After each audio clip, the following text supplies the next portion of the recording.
Right now, it's time for the big story, and I should tell you that Mark Brantley, the Premier of Nevis, emphasizes the importance of the Caribbean region recognizing and respecting the democratically elected government of President Donald Trump in the United States.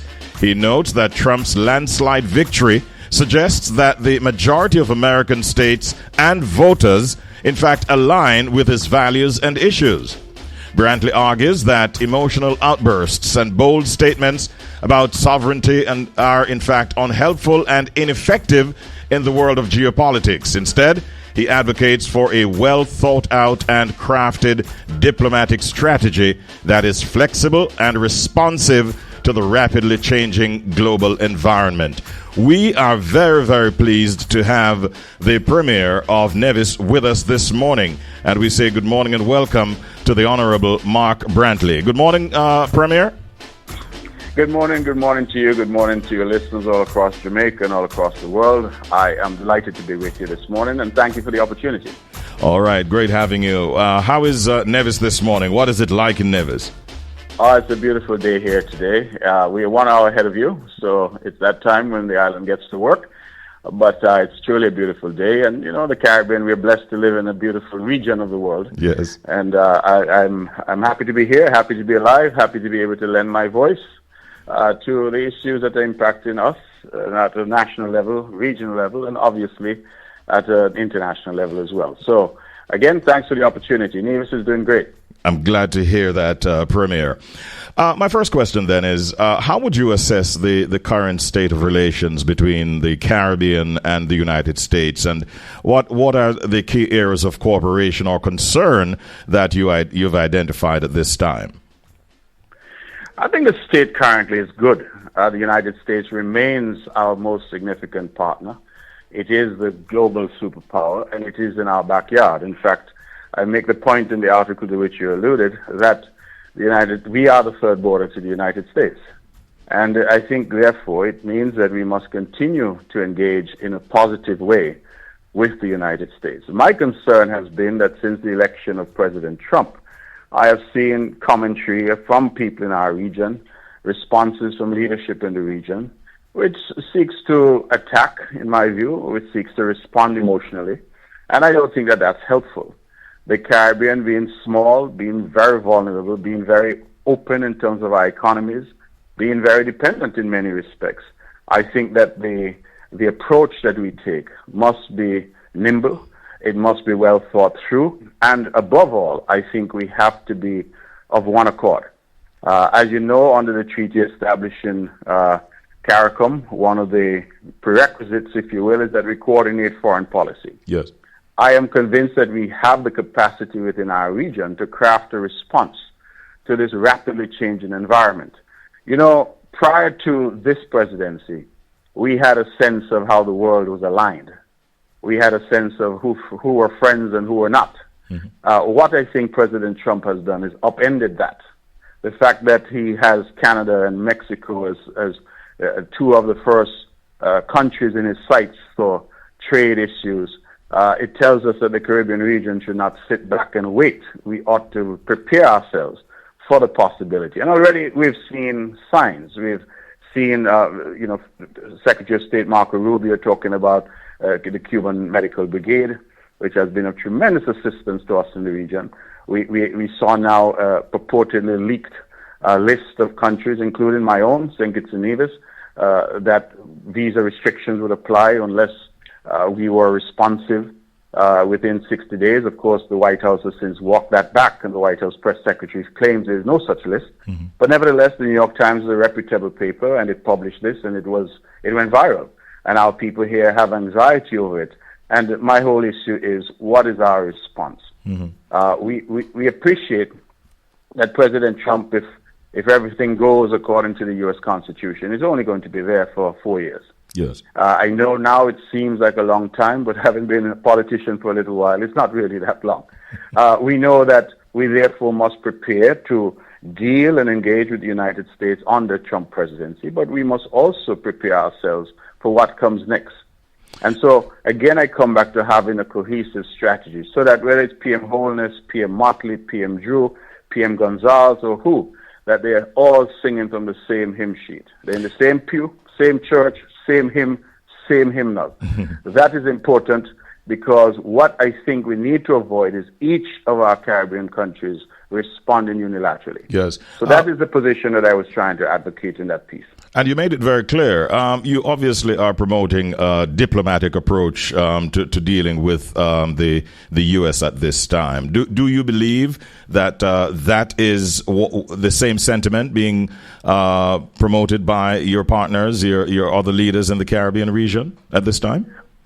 If it is, I have not yet seen it. I have not yet heard it. I have heard some very strong statements being made about sovereignty, and basically nobody's going to tell us what we should do. I think that those statements are, at the end of the day, unhelpful. Some may say they're obvious. If I walk down the street telling everybody I'm a man, it should be fairly obvious to people that I'm a man. It's some things you need not say. You need to get on with the work at hand. Merely stating the obvious and being passionate about sovereignty ultimately doesn't assist us because we see much larger countries. We see the United States now engaged in a brouhaha with the European Union. Yes. One would have thought that that would be impossible, but here we are. So I think the Caribbean has seen the signs in the first few months of the Trump presidency. And my simple point is we need to respect the fact that the American people have voted, respect the fact that they've made their decision, respect the fact that in many respects President Trump is doing exactly what he campaigned on, and therefore we now need to recalibrate. Mm-hmm. We now need to sit and huddle and say, listen, bring our foreign policy experts together. How can we respond? But above all, I'm asking, pleading and begging that we respond in a single voice. Whoever that voice may be, we respond in that voice rather than, as I've said, each of us having something different to say on the particular issues that will arise. And we need to ready ourselves. Mm-hmm. I believe that there are some touch points that we have in the Caribbean. We are critical as a third border to the U.S. national security. Americans are very sensitive to the issue of their security. We are critical to this much ballyhooed war on drugs. That is important to the United States, and the Caribbean has been a partner in that regard. We have huge trade imbalances with the United States, as you know. Most of our imports are coming through the United States. In fact, I'll share with you and your listeners that during COVID, we were very anxious here in St. Kitts and Nevis because we said if the port of Miami were to close, mm-hmm. where would we get our food? Where would we get our goods? And so that was a legitimate concern. So we have a cruise industry, a multi-billion-dollar industry, which is largely in the United States but anchored in the Caribbean in terms of what we offer. So I don't think we should go as if we have nothing to offer. The Caribbean must leverage its diaspora in the United States. It must leverage the tremendous reservoir of intellectual capacity that we have. And we have to fashion a response which, as I said, is sensible, is cogent, but most of all is agile, mm-hmm. because we recognize that the rule books are being torn up, and we therefore must be in a position to map out various scenarios and say, well, what will be our regional response if this happens or if that happens? But above all, I think we need to continue to engage and to engage positively. Yes. As a preemptive measure, would you go as far as suggesting that, a sort of a delegation seeks audience with the Trump administration as a preemptive strike, so to speak? I think that would be part and parcel of a response. But before seeking sort of audience, I would prefer if we had a roadmap. So when we seek audience, that's part of that roadmap, and we know what we're going to talk about. We want to put those issues on the table, the issues of security, national security for the United States, and that the Caribbean and the Caribbean Sea is an important theater to ensure that Americans remain safe. That is, as I said, is a very important issue. The trade imbalance, the very important issue. And then leveraging our people who are in many respects, you're in Jamaica, many Jamaicans are very well placed in the United States. How do we live with our people so that the Caribbean, as I said in my piece, if we can secure a win in the next 4 years, fantastic. But I'll be willing to settle for a draw. Bottom line is I don't want to see a deterioration of relations with the United States because of all the negative repercussions it can have for our people, for our economies.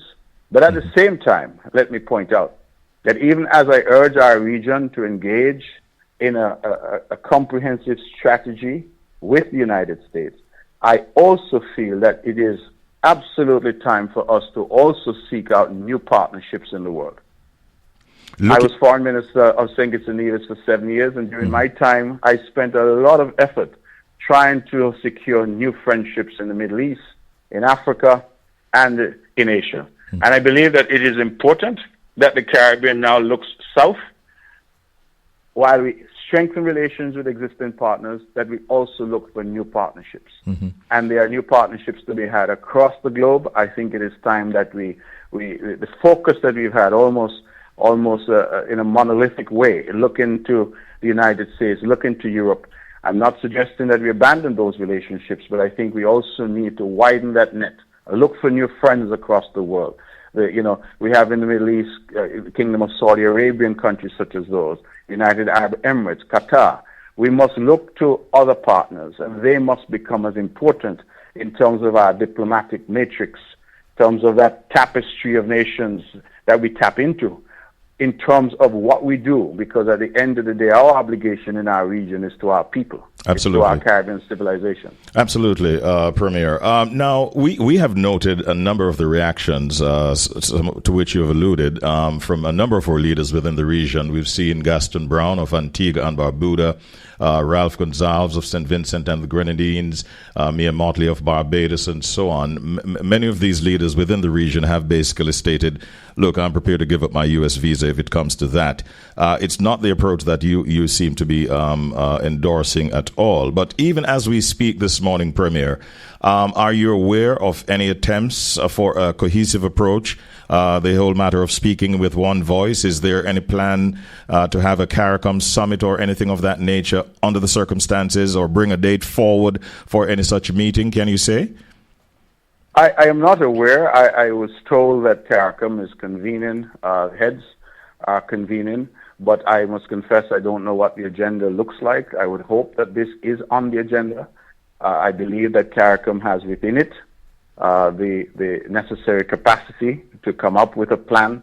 I think CARICOM has the capacity, and our nations in the region have the capacity to call on our various embassies and our various foreign affairs missions at home and abroad, capital and in the diaspora, to map out a plan. So I'm hopeful that if this is not on the cards, that it be put on the cards, because I think that we need to know where we're going.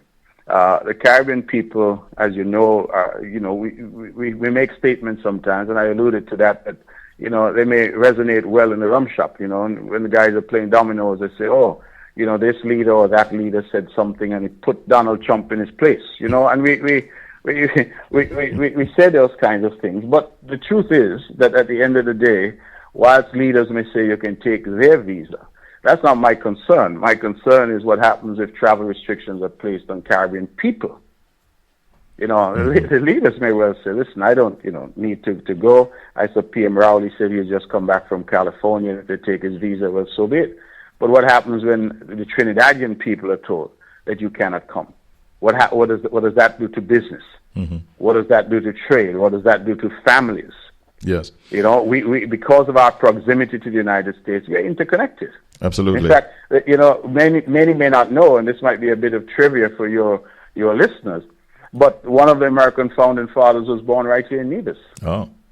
Which one is that? Alexander Hamilton, the man under the U.S. $10 bill, the one who was the first Secretary of the Treasury, who wrote the Federalist Papers. He was born on the island of Nevis. So I say that to say that the Caribbean and America have been interwoven and inextricably linked. There's a long umbilical cord connecting these two regions. And we ought to play to our strengths, and rather than pander to the individual who happens to occupy the White House and respond to that, we ought to play to our strengths and have as our core guiding principle what is best for the Caribbean people. In as much as we want to remain positive going forward, we wonder what the worst case scenario might be with the region and the U.S., especially the stance that they're taking on Canada. Have you given much thought to that? Well, yes, and I think there are various sort of doomsday scenarios, as I call them, an abrupt, cessation of trade, of travel. I think the upheaval from that would be beyond anything that we could imagine. But I really don't think it will get to that. I think we're at a stage now where there are seismic shifts, yes, but I believe that things are going to settle down. My argument simply is that having sight of what is happening in terms of Canada,